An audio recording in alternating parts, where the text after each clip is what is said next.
भारत चीन सीमा विवाद पर सेना की ओर से जारी बयान में कहा गया है कि भारत और चीन की सेना गलवान इलाके से पीछे हट गई है। 15-16 जून की रात यहीं पर दोनों देशों के सैनिकों के बीच झड़प हुई थी। झड़प और गतिरोध वाले इलाके में ड्यूटी के दौरान 17 भारतीय सैनिक गंभीर रूप से जख्मी हो गए थे। 0 डिग्री से भी नीचे तापमान और बेहद ऊंचाई वाले इस इलाके में गंभीर रूप से जख्मी इन 17 सैनिकों की शहादत हो गई। यहां कुल 20 भारतीय सैनिकों की शहादत हुई है। भारतीय सेना देश की अखंडता और संप्रभुता की रक्षा के लिए प्रतिबद्ध है। पूर्वी लद्दाख में भारत और चीन की सीमा यानी लाइन ऑफ एक्चुअल कंट्रोल पर सोमवार को दोनों देशों के बीच हुई हिंसक झड़प के बाद रक्षा मंत्री राजनाथ सिंह ने मंगलवार को आर्मी प्रमुख के साथ समीक्षा बैठक की थी। बैठक में विदेश मंत्री एस जयशंकर भी मौजूद थे। रक्षा मंत्री राजनाथ सिंह ने इस पूरे मामले में प्रधानमंत्री नरेंद्र मोदी को जानकारी दी है। भारत ने कहा है कि पूर्वी लद्दाख में भारत और चीन की सेनाओं के बीच हिंसक झड़प क्षेत्र में यथास्थिति को एक तरफा तरीके से बदलने के चीनी पक्ष के प्रयास के कारण हुई।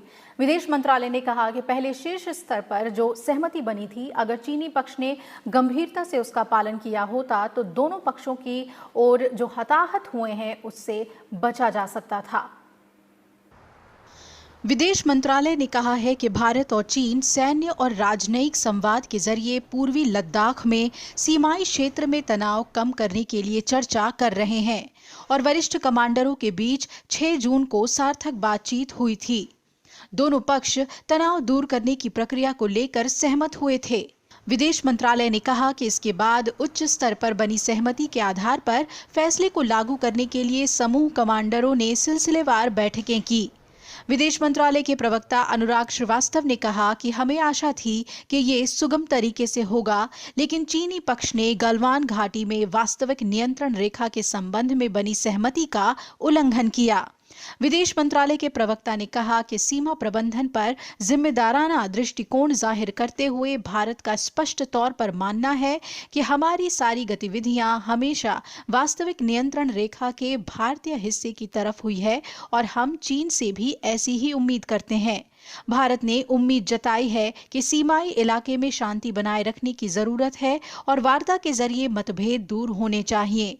साथ ही ये भी साफ कर दिया कि भारत अपनी संप्रभुता और क्षेत्रीय अखंडता सुनिश्चित करने के लिए पूरी तरह से प्रतिबद्ध है।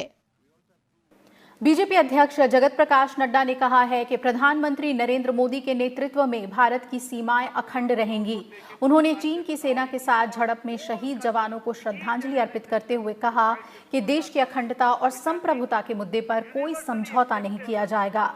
उन्होंने कहा कि सरकार के पास राजनीतिक इच्छा शक्ति है और सेना किसी भी स्थिति से निपटने में सक्षम है। I can assure you that under the leadership of Prime Minister Modi, India's territorial integrity will not be compromised. We now have the political will and our army is fully equipped to take any adversary. Nobody can cast any ill eye on Modi's India. This is what I would like to reiterate. उधर कांग्रेस अध्यक्ष सोनिया गांधी ने भी लद्दाख की गलवान घाटी में चीनी सैनिकों के साथ हिंसक झड़प में 20 भारतीय जवानों की शहादत पर दुख जताते हुए कहा है कि देश की सुरक्षा और क्षेत्रीय अखंडता की रक्षा के लिए हम सब साथ खड़े हैं। विदेश मंत्रालय ने पाकिस्तान में भारतीय उच्चायोग के 2 अधिकारियों के अपहरण और उत्पीड़न के मामले में कल पाकिस्तानी उच्चायोग के प्रभारी हैदर शाह को तलब किया और कड़ी आपत्ति जताई। विदेश मंत्रालय के प्रवक्ता अनुराग श्रीवास्तव ने एक बयान जारी कर कहा कि इन अधिकारियों को इस्लामाबाद में पाकिस्तान की सुरक्षा एजेंसियों ने अपहरण कर लिया था और इन्हें शारीरिक और मानसिक तौर पर प्रताड़ित किया गया। उनके बलपूर्वक झूठे आरोप पर स्वीकृति कराई गई और उसका वीडियो भी बनाया गया। विदेश मंत्रालय ने कहा कि भारतीय उच्चायोग के 2 अधिकारियों को पाकिस्तानी एजेंसियों ने मंगलवार को जबरदस्ती उठा लिया था और उन्हें 10 घंटे से भी अधिक समय तक अवैध हिरासत में रखा गया। इन अधिकारियों को कथित हिट एंड रन मामले में हिरासत में लिया गया था और भारत की कड़ी आपत्ति के बाद छोड़ा गया था। प्रधानमंत्री नरेंद्र मोदी आज 15 राज्यों और केंद्र शासित प्रदेशों के मुख्यमंत्रियों और प्रशासकों के साथ संवाद करेंगे। प्रधानमंत्री जिन राज्यों के प्रमुखों के साथ संवाद करेंगे उनमें महाराष्ट्र, तमिलनाडु, दिल्ली, गुजरात, राजस्थान, उत्तर प्रदेश, मध्य प्रदेश, पश्चिम बंगाल, कर्नाटक, बिहार, आंध्र प्रदेश, हरियाणा, जम्मू कश्मीर, तेलंगाना और ओडिशा शामिल है। आज होने वाली इस वार्ता को काफी अहम माना जा रहा है क्योंकि कोरोना संक्रमण के लिहाज से सबसे अधिक मामले इन्हीं में से कुछ राज्यों में हैं। इससे पहले कल प्रधानमंत्री नरेंद्र मोदी ने 21 राज्यों और केंद्र शासित प्रदेशों के मुख्यमंत्रियों और प्रशासकों के साथ संवाद किया। 1 जून से शुरू किए गए अनलॉक 1 के बाद प्रधानमंत्री नरेंद्र मोदी ने कल पहली बार राज्यों के मुख्यमंत्रियों के साथ वीडियो कॉन्फ्रेंसिंग के जरिए संवाद किया। इस दौरान कोरोना संकट और लॉकडाउन को लेकर चर्चा की गई। प्रधानमंत्री ने कहा कि राज्यों की तरफ से मिले सुझाव के जरिए केंद्र को कोरोना की चुनौती से लड़ने के लिए आगे की रणनीति बनाने में मदद मिलेगी। कोरोना संकट के दौर में मास्क के बिना और चेहरे को कवर किए बिना घर से बाहर निकलने का ख्याल खुद के लिए, परिवार के लिए, दूसरों के लिए बेहद खतरनाक साबित हो सकता है। कोविड-19 की स्थिति पर राज्यों और केंद्र शासित प्रदेशों की चर्चा के दौरान प्रधानमंत्री नरेंद्र मोदी ने ये बातें कही। उन्होंने कहा कि देश में कोरोना को फैलने से जितना रोका जाएगा, संक्रमण पर जितनी सख्त लगाम लगाई जाएगी, उतना ही देश की अर्थव्यवस्था खुलेगी। दफ्तर खुलेंगे, बाजार खुलेंगे, परिवहन के साधन खुलेंगे और उतने ही रोजगार के नए अवसर भी बनेंगे। थोड़ी सी भी लापरवाही, थोड़ी सी भी ढिलाई, अनुशासन में कमी कोरोना के खिलाफ हम सभी की लड़ाई को कमजोर करेगा और इतने दिनों की जो तपस्या है उस पर पानी फिर जाएगा। हमें इस बात का हमेशा ध्यान रखना है कि हम कोरोना को जितना रोक पाएंगे, उसका बढ़ना जितना रोक पाएंगे, उतना ही हमारी अर्थव्यवस्था खुलेगी। प्रधानमंत्री ने कहा कि देश में व्यापार और उद्योग अपनी रफ्तार पकड़ सकें, इसके लिए काम करना होगा। उन्होंने कहा कि आत्मनिर्भर भारत अभियान के तहत जितनी भी घोषणाएं की गई हैं, वो सही समय पर जमीनी स्तर पर कार्यान्वित हों। इसके लिए सभी को मिलकर काम करना होगा। साथियों, हमारे यहाँ जो स्मॉलर फैक्ट्रीज हैं, उन्हें गाइडेंस की, हैंड होल्डिंग की बड़ी जरूरत है। मुझे पता है आपके नेतृत्व में इस दिशा में काफी काम हो रहा है। ट्रेड और इंडस्ट्री अपनी पुरानी रफ्तार पकड़ सकें, इसके लिए वैल्यू चेन पर भी हमें मिलकर काम करना होगा। किसानों के मसले पर बात करते हुए प्रधानमंत्री ने कहा कि किसान के उत्पाद की मार्केटिंग के क्षेत्र में हाल में जो बदलाव किए गए हैं, उससे भी किसानों को बहुत लाभ होगा। हाल में जो रिफॉर्म्स किए गए हैं, उससे भी किसानों को बहुत लाभ होगा। इससे किसानों को अपनी उपज बेचने के लिए नए विकल्प उपलब्ध होंगे, उनकी आय बढ़ेगी और खराब मौसम के कारण, स्टोरेज के अभाव के कारण उनको जो नुकसान होता था, उसे भी हम कम कर पाएंगे। जब किसान की आय बढ़ेगी तो निश्चित रूप से डिमांड भी बढ़ेगी और राज्य की अर्थव्यवस्था की गति भी बढ़ेगी। प्रधानमंत्री ने यह भी कहा कि भविष्य में जब कभी कोरोना के खिलाफ भारत की लड़ाई का अध्ययन होगा, तो ये दौर इसलिए यादगार होगा क्योंकि इस दौरान देशवासियों ने साथ मिलकर काम किया, कोऑपरेटिव फेडरलिज्म का सर्वोत्तम उदाहरण प्रस्तुत किया। दुनिया के बड़े बड़े एक्सपर्ट्स, हेल्थ के जानकार, लॉकडाउन और भारत के लोगों द्वारा दिखाए गए अनुशासन की आज भारी चर्चा हो रही है। आज भारत में रिकवरी रेट 50% से ऊपर चला गया है। आज भारत दुनिया के उन देशों में अग्रणी है जहां कोरोना संक्रमित मरीजों का जीवन बच रहा है। इससे पहले लॉकडाउन के दौरान प्रधानमंत्री नरेंद्र मोदी राज्यों के मुख्यमंत्रियों के साथ 5 बार बात कर चुके हैं। ये बैठकें 20 मार्च, 2 अप्रैल, 11 अप्रैल, 27 अप्रैल और 11 मई को हुई थी। तब भी प्रधानमंत्री ने कोरोना संकट की चुनौती से लड़ने के लिए राज्यों और केंद्र शासित प्रदेशों का हौसला बढ़ाया था। प्रधानमंत्री ने कहा कि समय पर लिए गए फैसलों का ये असर है और जो तमाम कड़े कदम उठाए गए हैं उन्हीं के चलते भारत में कोरोना की स्थिति को संभालने में मदद मिली है और संक्रमण के जो मामले सामने आए हैं उनमें भी भारत में कोरोना से रिकवरी रेट 50% से ज्यादा चला गया है। इसके अलावा अनलॉक 1 के आर्थिक गतिविधियों के लिहाज से तमाम क्षेत्रों में जो बढ़त दिखाई दी है वो ये उम्मीद पैदा करती है कि अर्थव्यवस्था बेहतर हो रही है। प्रधानमंत्री ने जिन 21 राज्यों और केंद्र शासित प्रदेशों के मुख्यमंत्रियों और प्रशासकों के साथ संवाद किया, इन राज्यों में कोरोना संक्रमण के लिहाज से स्थिति देश के बाकी राज्यों के मुकाबले थोड़ी बेहतर है। प्रधानमंत्री नरेंद्र मोदी के साथ वीडियो कॉन्फ्रेंस के जरिए हुई बैठक के पहले भाग के तहत मंगलवार को जिन 21 राज्यों और केंद्र शासित प्रदेशों ने चर्चा में भाग लिया, इनमें पंजाब, असम, केरल, उत्तराखंड, झारखंड, छत्तीसगढ़, त्रिपुरा, हिमाचल प्रदेश, चंडीगढ़, गोवा, मणिपुर, नागालैंड, लद्दाख, पुडुचेरी, अरुणाचल प्रदेश, मेघालय, मिजोरम, अंडमान निकोबार द्वीप समूह, दादर नगर हवेली और दमन दीव, सिक्किम और लक्षद्वीप शामिल हैं। चर्चा के दौरान राज्यों और केंद्र शासित प्रदेशों की तरफ से केंद्र को कई सुझाव भी दिए गए। देश में कोरोना संक्रमण के अब तक 3,43,000 से ज्यादा मामले दर्ज हो चुके हैं। इन 21 राज्यों में कोरोना की स्थिति पर नजर डालें तो यहां कोरोना संक्रमण के 19,700 से ज्यादा रोगी हैं। राष्ट्रीय औसत के लिहाज से इन राज्यों में कोरोना संक्रमण के मामलों की कुल दर 5.75% ही है, जबकि लॉकडाउन की अवधि में इन राज्यों में कोरोना संक्रमण के मामलों की तादाद 7,616 ही थी। यानी अनलॉक 1 में बीते 15 दिनों में इन राज्यों में 12,000 से ज्यादा लोग कोरोना की चपेट में आए हैं। लॉकडाउन के बाद इन राज्यों में संक्रमण बढ़ोतरी के लिहाज से ये दर 160% है। राज्यवार बढ़ोतरी की बात करें तो बीते 15 दिनों में त्रिपुरा में 305%, असम में 251%, छत्तीसगढ़ में 293%, झारखंड में 213%, उत्तराखंड में 146%, केरल में 110% और पंजाब में 46% कोरोना संक्रमण के मामले बढ़े हैं। हालांकि इन 21 राज्यों में 7 राज्य ऐसे हैं जहां कोरोना संक्रमित मरीजों की तादाद 1,000 से ज्यादा है। और रिकवरी रेट की बात करें तो इन 7 राज्यों में बीते 15 दिनों में कोरोना रोगियों के ठीक होने की दर 4 राज्यों में बढ़ी है, जबकि 3 राज्यों में कम हुई है। असम में 1 जून से 16 जून के बीच 2,000 से ज्यादा लोग कोरोना के खिलाफ जंग जीतने में कामयाब हुए हैं। यहाँ रिकवरी रेट 38.34% बढ़ा है, जबकि उत्तराखंड में 1,000 से ज्यादा मरीज ठीक हुए हैं और यहाँ रिकवरी रेट में 50.83% का इजाफा हुआ है।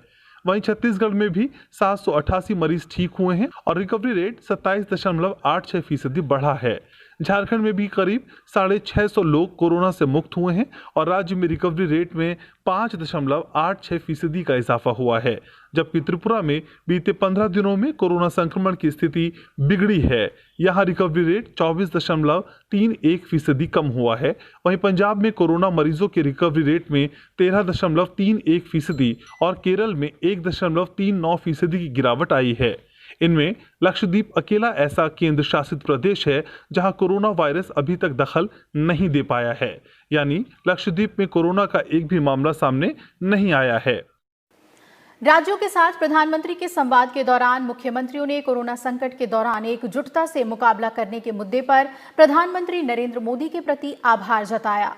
कठिन चुनौतियों के बीच देश को एकजुट कर कोरोना से जंग लड़ी जा रही है। मुख्यमंत्रियों ने इस मौके पर अपने राज्यों के स्वास्थ्य क्षेत्र के इंफ्रास्ट्रक्चर, कोरोना के प्रसार की स्थिति, जागरूकता के लिए उठाए गए कदमों की जानकारी दी। प्रवासी श्रमिकों की वापसी के बाद दी गई मदद, आरोग्य सेतु ऐप और राज्यों की आर्थिक गतिविधियों के विस्तार के साथ जीवन और आजीविका रक्षा के प्रयासों की चर्चा की गई। प्रधानमंत्री ने मुख्यमंत्रियों का विचार साझा करने के लिए आभार जताया और कहा कि स्वास्थ्य क्षेत्र में आधारभूत ढांचे की मजबूती के साथ आर्थिक गतिविधियों का विस्तार भी जरूरी है। सारे तथ्यों के आधार पर तात्कालिक और भावी रणनीति बनेगी। केंद्रीय गृह मंत्री अमित शाह ने इन सुझावों को भावी लड़ाई के लिए बहुत उपयोगी माना। प्रधानमंत्री नरेंद्र मोदी और कनाडा के प्रधानमंत्री जस्टिन ट्रूडो ने मंगलवार को टेलीफोन पर बातचीत की। इस दौरान दोनों नेताओं ने इस पर सहमति जताई कि भारत कनाडा की भागीदारी कोविड के बाद की दुनिया में मानवीय मूल्यों को आगे बढ़ाने सहित बेहतर कदमों के लिए स्तंभ हो सकती है। दोनों नेताओं ने एक दूसरे को अपने अपने देशों में कोविड-19 महामारी की स्थिति और इससे उत्पन्न हालात से अवगत कराया। साथ ही स्वास्थ्य और आर्थिक संकट के हल के लिए अंतर्राष्ट्रीय समन्वय की संभावनाओं पर भी चर्चा की। प्रधानमंत्री नरेंद्र मोदी ने कोविड-19 संकट के दौरान कनाडा में रह रहे भारतीय नागरिकों की सहायता करने और उनकी स्वदेश वापसी में मदद के लिए कनाडा की सराहना की। वहीं जस्टिन ट्रूडो ने भी भारत से कनाडा के नागरिकों की वापसी के लिए की गई सहायता पर प्रसन्नता जताई। दोनों नेताओं ने विश्व स्वास्थ्य संगठन सहित बहुपक्षीय संस्थानों को मजबूत बनाने की जरूरत बताई। साथ ही स्वास्थ्य, सामाजिक, आर्थिक और राजनीतिक मुद्दों पर अंतर्राष्ट्रीय मंचों पर साथ काम करने पर भी सहमति जताई। देश में नोवेल कोरोना वायरस का पता लगाने के लिए जांच क्षमता लगातार बढ़ाई जा रही है। अब देश में प्रतिदिन जांच क्षमता 3 लाख हो गई है। मंगलवार तक कुल 59,21,069 नमूनों की जांच की गई। देश में अब तक कुल 907 प्रयोगशालाएं काम कर रही हैं। इनमें 659 सरकारी और 248 निजी प्रयोगशालाएं हैं। रिकवरी रेट में भी लगातार सुधार हो रहा है और ये बढ़कर 52% से ज्यादा हो गया है। कुल 1,80,000 से ज्यादा कोरोना मरीज अब तक ठीक हो चुके हैं और देश में कोविड-19 महामारी के रोगियों के स्वस्थ होने की दर 52.46% हो गई है। राष्ट्रीय राजधानी दिल्ली में कोरोना के मामले तेजी से बढ़ रहे हैं। पिछले 24 घंटे के दौरान कोरोना वायरस से संक्रमण के 1859 नए मामले सामने आए हैं, जिसके बाद दिल्ली में कुल संक्रमित लोगों की तादाद 44,688 हो गई है। वहीं पिछले 24 घंटे के दौरान कुल 520 लोग उपचार के बाद ठीक भी हुए हैं, जिसके बाद दिल्ली में कोरोना से ठीक होने वालों की संख्या 16,500 पहुंच चुकी है। वहीं दिल्ली के स्वास्थ्य मंत्री सत्येंद्र जैन का आज एक बार फिर कोविड टेस्ट होगा। सत्येंद्र जैन को मंगलवार को तबीयत बिगड़ने के बाद अस्पताल में भर्ती कराया गया था, जहां उनका कोविड टेस्ट नेगेटिव आया था। केंद्रीय गृह मंत्री अमित शाह के निर्देश के मुताबिक दिल्ली के सभी कोविड अस्पतालों ने कोरोना से जान गंवाने वालों के अंतिम संस्कार का काम तेजी से करना शुरू कर दिया है। इसी क्रम में सभी अस्पतालों ने कोविड की वजह से जान गंवाने वाले अधिकतम लोगों का उनके परिजनों और रिश्तेदारों की सहमति या उपस्थिति में अंतिम संस्कार कर दिया। सिर्फ 36 मृतकों का अंतिम संस्कार उनके निकटतम संबंधियों के दिल्ली में नहीं होने की वजह से बाकी है, जो आज तक कर दिया जाएगा। इसके बाद अंतिम संस्कार में कोई विलंब ना हो, इसके लिए भी गृह मंत्रालय ने सभी अस्पतालों को सख्त निर्देश दिए हैं। केंद्र शासित प्रदेश पुडुचेरी में कोरोना के बढ़ते मामलों को देखते हुए पुडुचेरी सरकार ने तमिलनाडु के 2 जिलों से लगी सीमाओं को आज से सील करने का फैसला किया है। राज्य के मुख्यमंत्री वी नारायणस्वामी ने बताया कि तमिलनाडु के जिले कुडलूर और विल्लुपुरम से जुड़ी प्रदेश की सीमाओं से आने जाने की अनुमति नहीं होगी। सिर्फ मेडिकल सुविधा के लिए ही लोगों को आने जाने की अनुमति दी जाएगी।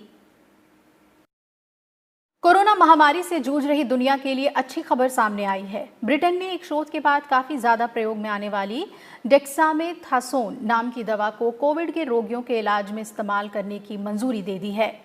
ऑक्सफोर्ड यूनिवर्सिटी के शोधकर्ताओं ने एक क्लिनिकल ट्रायल के आधार पर कहा है कि डेक्सामेथासोन नाम की दवा कोरोना वायरस के कारण गंभीर रूप से बीमार लोगों की मौत का रिस्क घटाने में मददगार हो सकती है। ये एक सस्ती कार्टिकोस्टेरॉइड ग्रुप की दवा है, जिसका ब्रिटेन के क्लिनिकल ट्रायल में इस्तेमाल किया गया है और इसके नतीजों के आधार पर सुझाव दिया गया है कि अस्पताल में भर्ती गंभीर रूप से बीमार मरीजों के इलाज में इसे शामिल किया जाना चाहिए। कोरोना के बढ़ते खतरे को देखते हुए कनाडा अमेरिका सीमा पर लगा प्रतिबंध 21 जुलाई तक बढ़ा दिया गया है। कनाडा के प्रधानमंत्री ने इस बात की जानकारी दी। कनाडा अमेरिका के बीच सभी गैर आवश्यक यात्रा पर 20 मार्च से ही प्रतिबंध लगा दिया गया था, जिसकी समय सीमा अब समाप्त हो रही थी। लेकिन कोरोना के बढ़ते खतरे के चलते एक बार फिर प्रतिबंध बढ़ाने का फैसला किया गया है। बांग्लादेश में कोविड संक्रमित लोगों की संख्या बढ़ती जा रही है। पिछले 24 घंटे में 53 मौतों की पुष्टि बांग्लादेश में हुई है, जिसके बाद मौत का आंकड़ा बढ़कर 1262 हो गया है। वहीं कोरोना संक्रमितों की कुल तादाद भी बढ़कर 94,000 तक पहुंच गई है। उपराष्ट्रपति एम वेंकैया नायडू ने अपने जीवन के शुरुआती अच्छे दिनों को याद करते हुए फेसबुक पोस्ट में एक लेख लिखा है।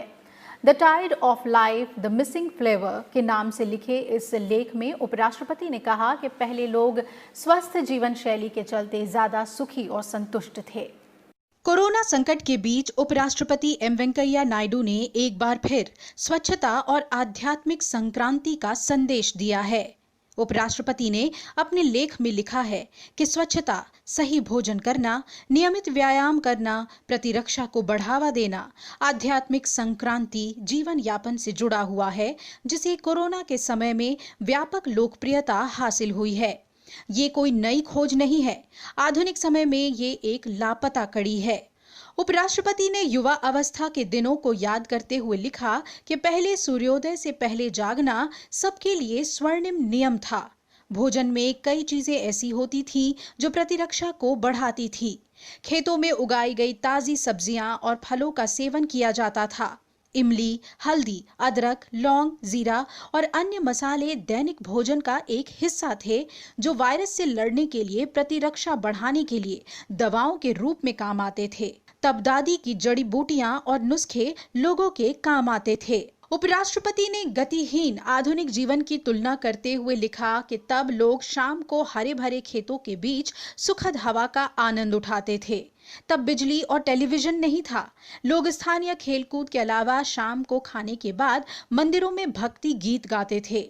लयबद्ध भजन और नृत्य पर्याप्त शारीरिक व्यायाम के अलावा एक अच्छा मनोरंजन था। नुक्कड़ नाटक और कठपुतली शो मनोरंजन का साधन हुआ करते थे। मक्खन दूध के लिए दही को मथना पुरुषों और महिलाओं दोनों के लिए एक नियमित व्यायाम था। पुराने जमाने में खेती प्राकृतिक और जैविक थी। देसी बीज कीटों और सूखे के लिए प्रतिरोधी थे। आधुनिक समय के कीटनाशक और उर्वरक स्वास्थ्य संबंधी चिंताओं से बढ़ते हैं। जैविक उत्पादन की मांग अधिक है और एक नया व्यवसाय उभरा है। उपराष्ट्रपति ने अपने लेख में अपनी बचपन की आदतों और बातों को इसलिए साझा किया है ताकि आज की पीढ़ी पहले की अच्छी आदतों और स्वस्थ जीवन शैली को अपनाकर स्वस्थ रह सके। उत्तर प्रदेश सरकार ने मंगलवार को बड़ा फैसला लिया है। मुख्यमंत्री योगी आदित्यनाथ के नेतृत्व में हुई कैबिनेट बैठक में उत्तर प्रदेश कामगार और श्रमिक सेवा योजन और रोजगार आयोग के गठन को मंजूरी दे दी गई है, जिससे प्रदेश के श्रमिकों और आर्थिक और सामाजिक सुरक्षा पहले से ज्यादा सुदृढ़ होगी। इस फैसले से प्रदेश के अंदर ही श्रमिकों और कामगारों का कौशल विकास कर रोजगार का सुलभ अवसर उपलब्ध होगा। साथ ही प्रदेश की अर्थव्यवस्था को भी गति मिलेगी।